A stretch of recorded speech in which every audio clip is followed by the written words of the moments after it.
नमस्कार, आप देख रहे हैं देवभूमि समाचार। मैं आपके साथ प्रियंका मलिक हाजिर। उत्तराखंड की तमाम छोटी बड़ी खबरें लेकर खबरों का रुख करेंगे, लेकिन सबसे पहले एक नजर हेडलाइंस पर। उत्तरकाशी में बादल फटने से आई भारी तबाही, धराली का बड़ा हिस्सा पूरी तरह मलबे में तब्दील, 4 लोगों की मौत, कई लापता। उत्तरकाशी में आई आपदा पर पीएम मोदी ने जताया दुख, हर मदद का दिया आश्वासन। गृह मंत्री अमित शाह भी लगातार संपर्क में।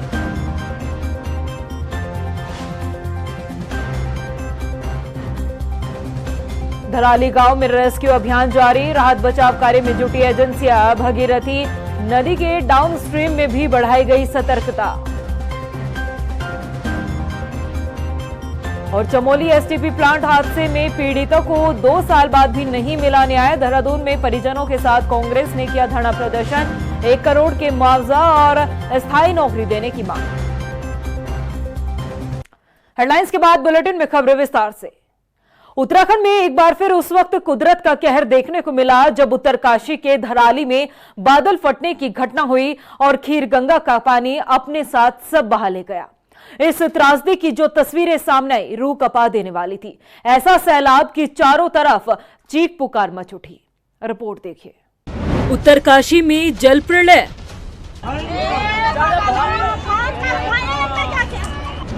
धराली गांव में बादल फटने से भारी तबाही,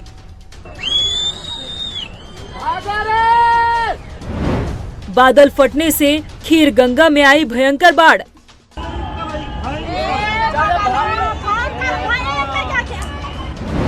होटल, दुकानों और घरों में घुसा मलबा।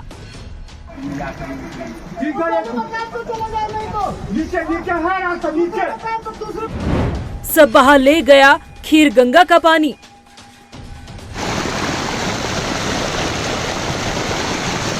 चारों तरफ मची हाहाकार।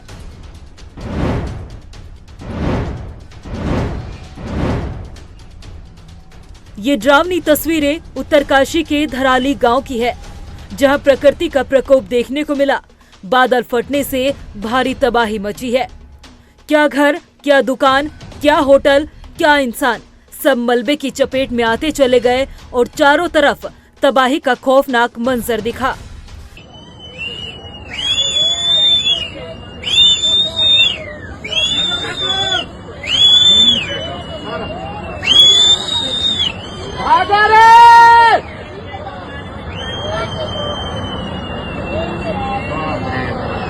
खीरगंगा ऐसी उफनाई कि बाढ़ का पानी गांव में आता देख लोगों में चीख पुकार मच उठी और देखते ही देखते सब आंखों के सामने तबाह हो गया। इससे पहले कि वो कुछ समझ पाते, मलबा और खीरगंगा का पानी अपने साथ सब बहा ले गया। खबर लिखे जाने तक इस हादसे में 4 लोगों की मौत हो चुकी थी और 60 से ज्यादा लोग लापता बताए जा रहे थे। रेस्क्यू के लिए मौके पर सुरक्षा एजेंसियां पहुंच चुकी थी। एसडीआरएफ, एनडीआरएफ, स्थानीय पुलिस, राजस्व पुलिस और आर्मी समेत आपदा प्रबंधन की सभी टीमें घटनास्थल पर थी। 100 से ज्यादा आर्मी जवान मोर्चा संभालते हुए प्रभावित लोगों को रेस्क्यू करने में जुटे नजर आए।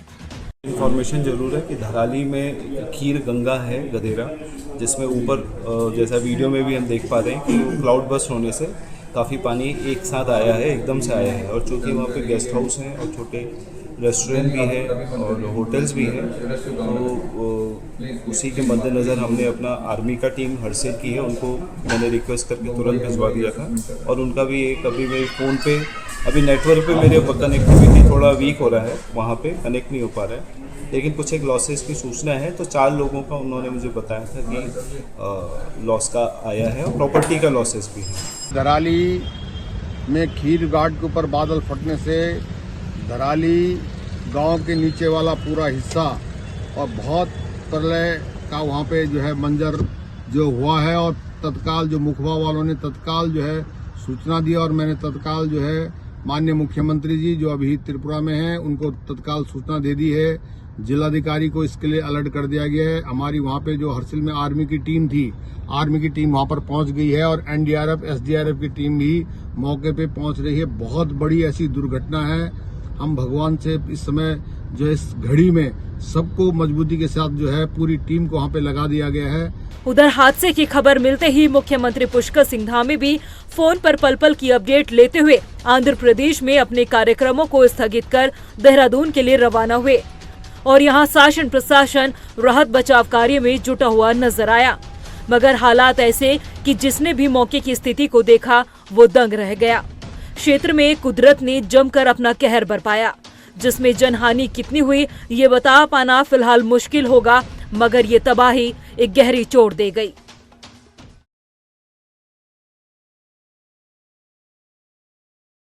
वहीं प्रदेश में लगातार हो रही बारिश के चलते हरिद्वार में गंगा का पानी चेतावनी स्तर 293 मीटर के करीब पहुंच गया है। बता दें कि नदी का जो डेंजर लेवल है वो 294 मीटर है। वहीं गंगा की सहायक नदियों का अलकनंदा हो चाहे भागीरथी हो, खतरे के निशान के ऊपर बह रही है। ऐसे में प्रशासन अलर्ट मोड पर है। डीएम मयूर दीक्षित की माने तो गंगा किनारे रहने वाले सभी लोगों को सुरक्षित स्थानों पर शिफ्ट करने के निर्देश दिए गए हैं। इसके अलावा निर्धारित घाटों पर ही श्रद्धालुओं को स्नान के लिए भेजा जा रहा है।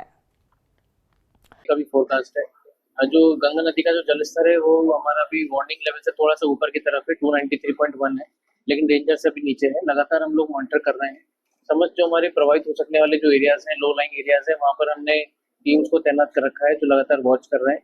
और राजस्व विभाग के अधिकारी, ग्राम्य विकास विभाग के अधिकारी, पंचायती राज के अधिकारी, फील्ड ऑफिसर सभी ग्राम प्रधानों के साथ मिलकर मॉनिटर कर रहे हैं कि जहाँ जहाँ जल भराव की शिकायत आ रही है वहाँ पर एडीएम जो है वो लगातार कंट्रोल रूम में बने हुए हैं और मॉनिटरिंग कर रहे हैं। इस टाइम जो लेवल चल रहा हमारा 292-90 लेवल चल रहा है भीमगढ़ बैराज का, और इससे आने का हमारा जो हमारा अलर्ट लेवल जो होता है 293 लेवल है।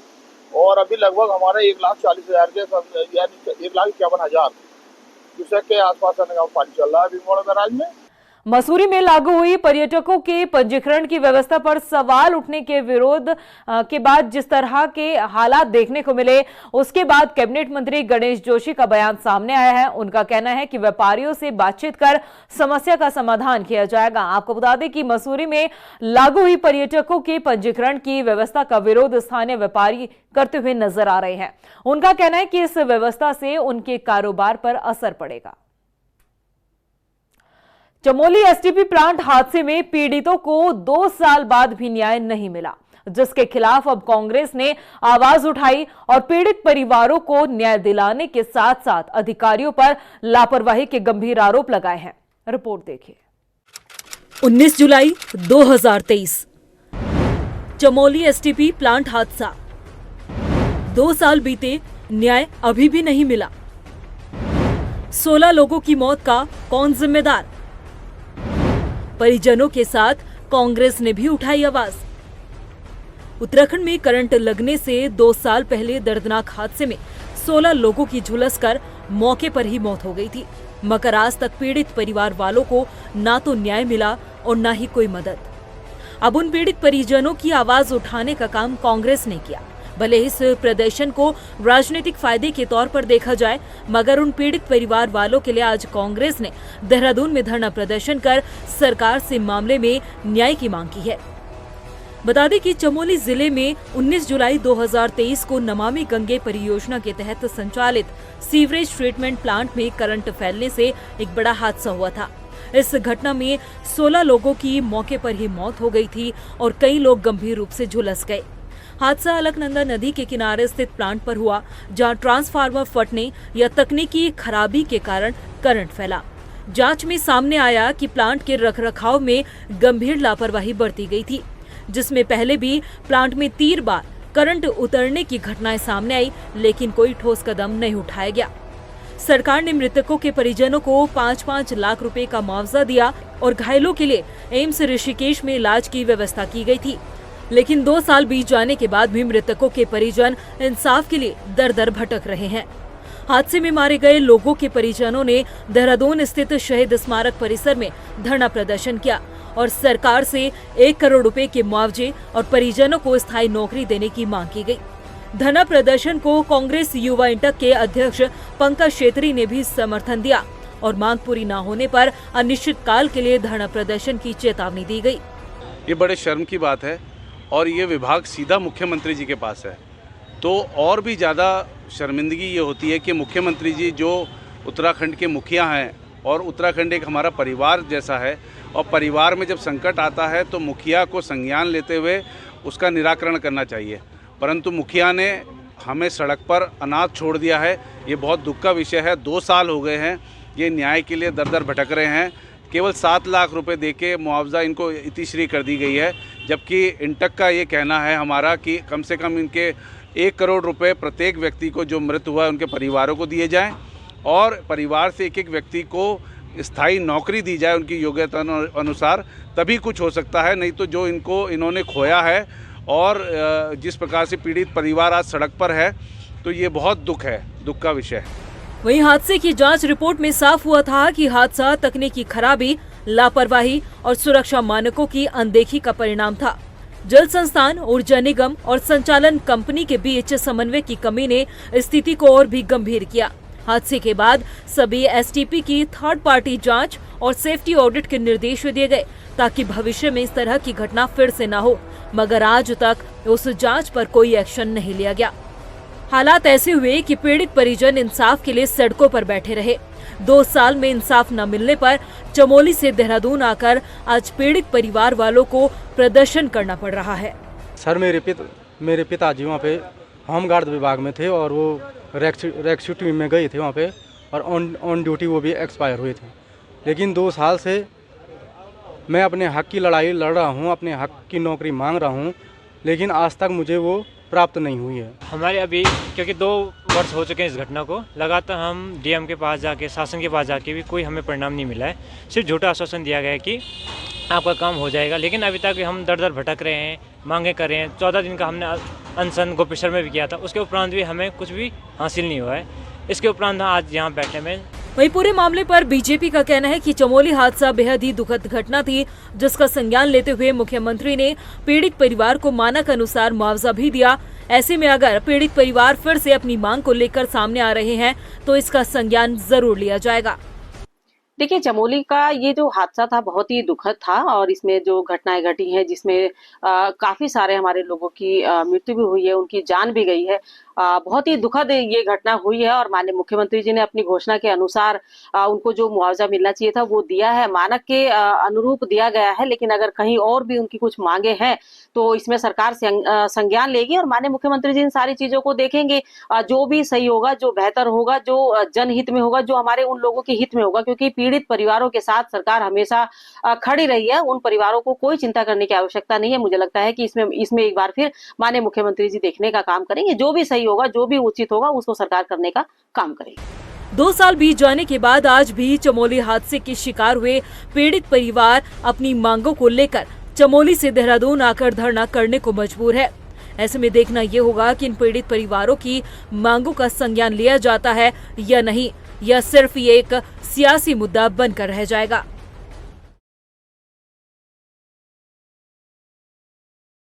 वहीं त्रिस्तरीय पंचायत चुनाव में अब जिला पंचायत अध्यक्ष और ब्लॉक प्रमुख के चुनाव होने बाकी है। आरक्षण को लेकर आपत्तियां का जो निस्तारण है वो हो चला है, और 6 अगस्त को आरक्षण की अंतिम सूची जारी की जाएगी।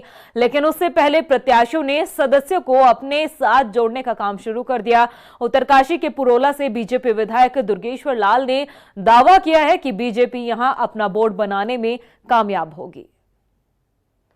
वहीं पंचायत चुनाव में मुख्य विपक्षी दल कांग्रेस का भी प्रदर्शन काफी अच्छा रहा। बात अगर डोईवाला ब्लॉक की करें तो यहां सबसे अधिक ग्राम प्रधान और क्षेत्र पंचायत सदस्य जीतकर कांग्रेस से आए हैं। यहां तक कि जिला पंचायत सदस्य की सीट पर भी कांग्रेस ने कब्जा कर लिया है। ऐसे में अब कांग्रेस नेताओं ने जनता का आभार भी जताया। दूसरा मैं ये बताना चाहता हूँ कि आज जो प्रोग्राम रखा हमने, ये प्रोग्राम जो जिला पंचायत सदस्य हमारी जो अभी बहुत ही अच्छी वोटों से जो जीती हैं, उसके लिए मेरा नगर कांग्रेस के जितने भी हमारे साथी हैं, महासचिव हमारे साथ मंडल के अध्यक्ष हैं, और हमारे साथ जिला महासचिव शार्दुल नेगी, हमारी पूरी टीम लगी है। जितने भी हमारे साथ थे, संतोष तोमर जी हुआ, देवराड़ी जी हुई, मैं इनका नगर कांग्रेस की तरफ से सभी का धन्यवाद प्रेषित करने के लिए आज मैंने ये कार्यक्रम रखा, जिसमें कि विस्तार भी होगा। 2-4 लोग हमारे नए जुड़ना चाहते हैं, कांग्रेस की लहर आ रही है, लोग अपने आप कांग्रेस से जुड़ना चाहते हैं। उधर खानपुर में पंचायत चुनाव जीती जिला पंचायत सदस्य और क्षेत्र पंचायत सदस्य लापता हो गए हैं। दरअसल पंचायत चुनाव में हार जीत का फैसला होने के बाद अब तैयारी जिला पंचायत अध्यक्ष को चुनने की है। ऐसे में खानपुर में जिला पंचायत सदस्य का चुनाव जीती सुषमा हालदार पर पाला बदलने का आरोप लग रहा है। उनके समर्थकों ने बताया कि चुनाव के वक्त सुषमा हालदार के लिए पूर्व विधायक राजकुमार ठुकराल ने खूब प्रचार किया, मगर जीतने के बाद से सुषमा हालदार ने समर्थकों का आभार व्यक्त करना भी जरूरी नहीं समझा। ये सुषमा हालदार को कैंची निशान पे जिला पंचायत का चुनाव जिताया था और ये कस्में वायदे खाए थे इन्होंने। मंदिर में अपने बच्चों की भी कसम खाई थी और मंदिर में कसम खाई थी और सब कस्में वायदे झुठलाकर और वो मुख्यमंत्री के उसमें बैठ गया जाके चलने। नाराजगी ये है कि हमें ठुकराल को लेके जाता, जहाँ भी जाना था ठुकराल जी को हमारे साथ लेके जाता, विधायक जी को कोई दिक्कत नहीं थी हमें, लेकिन उन्होंने अपने दाव पे लगा दिया अपना सब कुछ और चुनाव लड़ाया, इसको जीरो से उठाकर आसमान पर ले गए। उन्हीं की देन है, ये तो जीत के बैठा हुआ, नहीं तो ये तो अटल नगर में जिस गांव का रहने वाला उसी में हार जाता। वहीं रुद्रपुर में भारत सरकार द्वारा चिन्हित आकांक्षी जनपद और आकांक्षी विकासखंड कार्यक्रम का आयोजन किया गया, जिसमें उत्कृष्ट कार्य करने वाले विभागीय अधिकारियों को सम्मानित किया गया। इस मौके पर मुख्य विकास अधिकारी देवेश शशनी ने बताया कि कार्यक्रम का आयोजन नीति आयोग ने किया था। इसका उद्देश्य अधिकारियों को प्रोत्साहित करना है। वहीं कार्यक्रम में विधायक शिव अरोड़ा भी शामिल हुए। हमारे यहाँ पे डिस्ट्रिक्ट में एक संपूर्णता अभियान में जितने भी हमारे इंडिकेटर्स थे, उसमें जितने भी विभागों द्वारा अच्छा कार्य किया गया था उनको हमारे द्वारा फेलिसिटेट किया गया डिस्ट्रिक्ट लेवल ऑफिसर्स और उनकी टीम को। माननीय विधायक जी भी आए थे, यहाँ पे उपस्थित थे। एस्पिरेशन डिस्ट्रिक्ट प्रोग्राम और एस्पिरेशन ब्लॉक प्रोग्राम, जैसा कि आप जानते हैं कि उधम सिंह नगर एक एस्पिरेशन डिस्ट्रिक्ट भी है और हमारा गदरपुर ब्लॉक एस्पिरेशन ब्लॉक भी है। तो इसकी निरंतर हमारे पास जो भी KPIs हैं, की परफॉर्मेंस इंडिकेटर, उस पर लगातार इसमें कार्रवाई की जाती है। एक आकांक्षी जिला है और इसके जितने पैरामीटर्स हैं उन पैरामीटर्स में हमारे ज़िले ने बहुत अच्छा काम किया है। मैं बधाई देता हूँ यहाँ के जिलाधिकारी महोदय को और उनकी पूरी टीम को। और जिस प्रकार के जो पैरामीटर्स हैं, 6 पैरामीटर्स, उन पैरामीटर्स के आधार पर जो आकलन आया उसमें अलग अलग, चाहे कृषि विभाग है, उद्यान विभाग है, शिक्षा विभाग है, स्वास्थ्य विभाग है, बहुत अच्छा काम किया। रुड़की के मंडावली गांव के किसानों ने बीजेपी नेता पर गंभीर आरोप लगाए हैं। मंडावली गांव की ग्राम प्रधान ने बताया कि पिछले 3 सालों से वो लगातार प्रशासनिक अधिकारियों से हाईवे किनारे बनने वाले नालों का निर्माण जल्द पूरा करने की मांग कर रहे हैं, लेकिन कुछ बीजेपी नेताओं के दबाव में आकर निर्माण कार्य को अधूरा ही छोड़ दिया गया, जिसका हर्जाना क्षेत्र के लोग भुगत रहे हैं। उन्होंने बताया कि गांव में मौजूद कब्रिस्तान और शमशान घाट दोनों की स्थिति जो है वो जल भराव से खराब हो चली है। किसानों की फसलें भी पानी में डूबी हुई है। 4 दिन से बारिश हो रही है रात दिन, और निकासी हम 3 साल से जब हमने शुरू में शपथ ली थी, हमने उसी दिन कसम खाई थी हम अपने गांव का सुधार अच्छी तरह करेंगे। हम कोई अपना काम, कोई अपनी व्यवस्था नहीं देखेंगे, गांव पे और अपनी जान दे देंगे। आज हमारे गांव में पानी इतना भर रहा है कि वह स्कूल के बच्चे भी पढ़ने के लिए परेशान हो रहे हैं। घरों में पानी भर रहा है और खेतों में किसानों की फसलें सबकी बेकार हो गई है। गोटो गोटो तक पानी हो रहा है और खेतों में से कीड़े कांटे, सांप सरुंडे सब निकल के घरों में जा रहे हैं। बच्चों को काट रहे हैं, बूढ़ों को परेशानी हो रही है।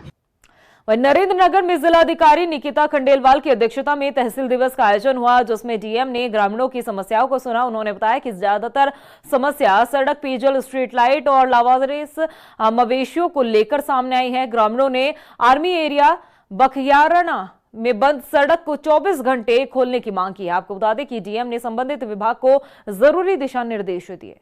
जैसा कि हम सब जानते हैं कि इस समय आपदा का काफ़ी चल रहा है, मानसून का वर्षा काल काफ़ी चल रहा है और नरेंद्रनगर खास तौर पे जिसमें सबसे ज़्यादा बारिश हुई है। यहाँ पे लगभग कल भी गुजराड़ा और हमारी प्लाजडा में सड़कें बंद हो गई थी। अभी इन टोटल 13 सड़कें यहाँ पे बंद हैं और उसको त्वरित खुलवाने की कार्रवाई की है। हमारी जेसीबी जो है वो मौके पर डिप्लॉयड है। जहाँ मैं तहसील दिवस की बात करूँ तो तहसील दिवस में आज 7 शिकायतें आई हैं। मुख्यतः यहाँ पे एक शिकायत जो आई है, क्योंकि जो यहाँ पे सीवर लाइन द्वारा काम किया जा रहा है जल निगम द्वारा, वो उन लोगों ने, क्योंकि कुछ जगह पे रोड रेस्टोरेशन का काम नहीं हो पाया तो उस पर लोगों की शिकायतें रही हैं। हल्द्वानी के काठगोदाम थाना क्षेत्र में 10 साल के बच्चे का शव मिलने से हड़कंप मच गया। प्रत्यक्षदर्शियों ने बताया कि मासूम को कई टुकड़ों में काटकर मौत के घाट उतारा गया था। हत्यारोपी ने शव को ठिकाने लगाने के लिए जमीन में गड्ढा खोदा। वहीं सूचना के बाद मौके पर पहुंची पुलिस ने शव को कब्जे में लेकर आगे की कार्रवाई शुरू कर दी है। साथ ही एक युवक को भी हिरासत में लिया गया है। उधर बच्चे की मौत से पूरे परिवार में कोहराम मचा हुआ है।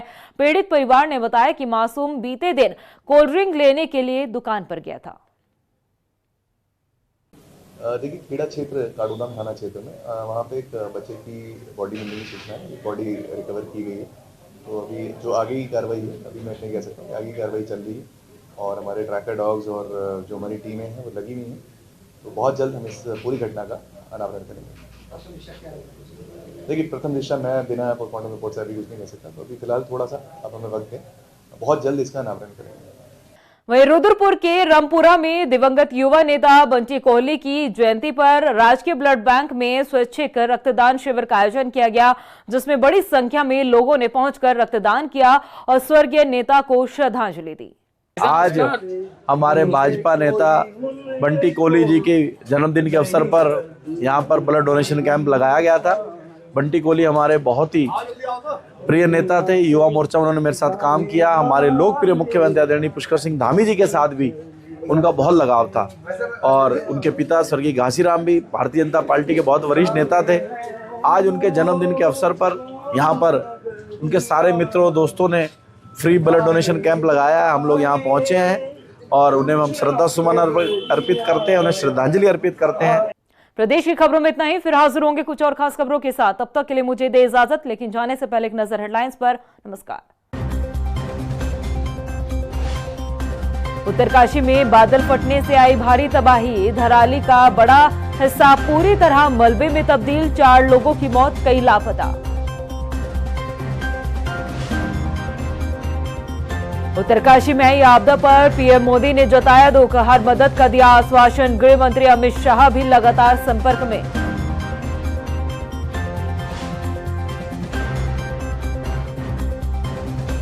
धराली गांव में रेस्क्यू अभियान जारी। राहत बचाव कार्य में जुटी एजेंसियां। भगीरथी नदी के डाउनस्ट्रीम में भी बढ़ाई गई सतर्कता। और चमोली एसटीपी प्लांट हादसे में पीड़ितों को 2 साल बाद भी नहीं मिला न्याय। देहरादून में परिजनों के साथ कांग्रेस ने किया धरना प्रदर्शन। 1 करोड़ के मुआवजा और स्थायी नौकरी देने की मांग।